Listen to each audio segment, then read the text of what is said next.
¿Cómo se derrumba un imperio que nunca llegó a existir? Bueno, hoy vamos a desarmar el gran enigma de Argentina, una nación que hace un siglo era el futuro, pero que parece que apostó todo su potencial a la carta equivocada.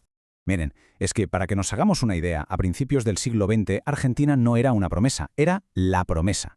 Su riqueza por habitante superaba la de potencias como Alemania, Francia o Italia. La gente soñaba con hacer la América en Buenos Aires. Pero hoy la realidad es muy distinta, un laberinto económico sin salida y sobre todo una herida profunda para su gente. Y aquí, claro, está la pregunta del millón, que va a guiar todo este análisis. ¿Cómo se pasa de un extremo al otro? ¿Fue simplemente una racha de mala suerte, una serie de catastróficas desdichas, o fue el resultado de decisiones muy concretas, de un diseño deliberado? Para encontrar las respuestas tenemos que rebobinar bastante, irnos al mismísimo origen de la nación, que como vamos a ver, nació con una contradicción interna que lo marcó todo desde el primer día. Ojo a esta idea porque es clave. La independencia de España no significó el fin del modelo colonial, ni mucho menos. Fue más bien un simple cambio de jefe, de Madrid a Londres. Esta es la llamada tesis de la dependencia.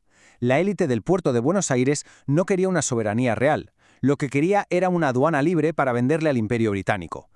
Y aquí es donde nace la gran grieta, la división que ha marcado toda la historia argentina. Desde el minuto 1, el país estaba partido en dos proyectos. Por un lado, el interior, que quería proteger su producción para crear industrias locales. Y por otro, el puerto de Buenos Aires, que solo miraba hacia afuera, obsesionado con exportar materias primas baratas y comprar productos manufacturados caros. Y lo que hay que entender es que este conflicto no quedó en tablas, para nada. Hubo un ganador clarísimo, el puerto.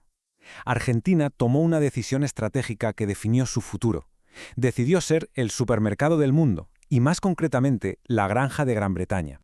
Y sobre esta base, la de ser una granja, es como se construye la famosa Edad Dorada Argentina. Una época de una riqueza tan increíble, tan deslumbrante, como frágil. Un auténtico espejismo. Y oye, durante décadas, sobre el papel, el modelo parecía perfecto. Argentina era una máquina de exportar trigo, carne, lana, lo que pidieran. El dinero entraba a espuertas. Y todo el país estaba conectado por una red de trenes, de propiedad británica, claro, que llevaban toda esa riqueza directamente a los barcos que esperaban en Buenos Aires.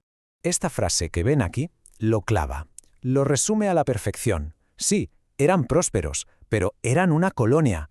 La riqueza era real, pero se basaba en la comodidad de que otros te necesitaran. Argentina era rica porque el mundo industrial tenía hambre, no porque supiera crear, fabricar o innovar. Una prosperidad sin soberanía. Pero claro, como en todas las fiestas, al final se encienden las luces y llega la cuenta. El crack del 29 fue un despertar brutal. De repente, los mercados mundiales se cerraron, dejaron de comprar y la economía argentina, que dependía totalmente de eso, pues sencillamente se vino abajo. Se esfumó. Este colapso total abrió la puerta a una de las épocas más convulsas y definitorias del país.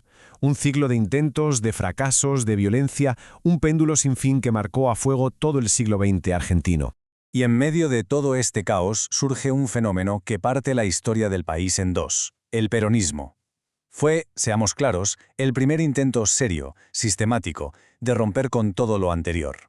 De crear una industria nacional fuerte, de dejar de depender del exterior y de buscar un camino propio en el mundo, lo que llamaron la tercera posición, ni con los Estados Unidos ni con la Unión Soviética.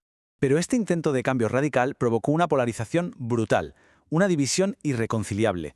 El país se convirtió en lo que ven en esta cronología, un péndulo completamente fuera de control, que saltaba de una democracia débil a un golpe de Estado y vuelta a empezar. La estabilidad simplemente desapareció. El punto de no retorno, el quiebre final, fue la dictadura de 1976. Porque más allá del terror humano, que fue inmenso, su proyecto económico fue muy explícito. Había que desmantelar por completo el aparato industrial. Se abandonó el producir para abrazar el especular. Argentina dejó de fabricar cosas para empezar a pedir dinero prestado.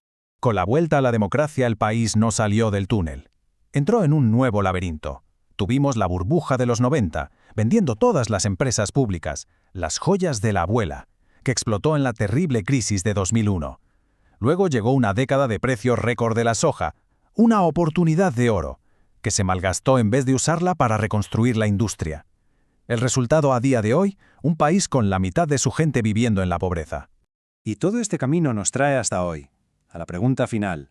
La pregunta incómoda sobre el destino de una nación que parece completamente atrapada en su propia historia. Porque esta es la idea central de todo el análisis. El problema de Argentina no es la falta de recursos, de talento o de riqueza natural. No es un país pobre, es un país empobrecido, sistemáticamente empobrecido por una historia de decisiones que siempre le han impedido ser dueña de su propio destino. La gran pregunta, entonces, es si hay salida. ¿Se puede escapar de este laberinto? ¿Es posible romper este ciclo de espejismos de riqueza y colapsos brutales? ¿Puede Argentina, de una vez por todas, aprender de su pasado en lugar de condenarse a repetirlo? Quizás la mejor forma de cerrar esto es con esta frase. Es durísima, pero probablemente dan el clavo. La historia al final no es un destino inevitable, es una cadena de decisiones. Y el futuro, ese futuro brillante que una vez parecía pertenecerle a Argentina, a lo mejor ya no está dispuesto a seguir esperando.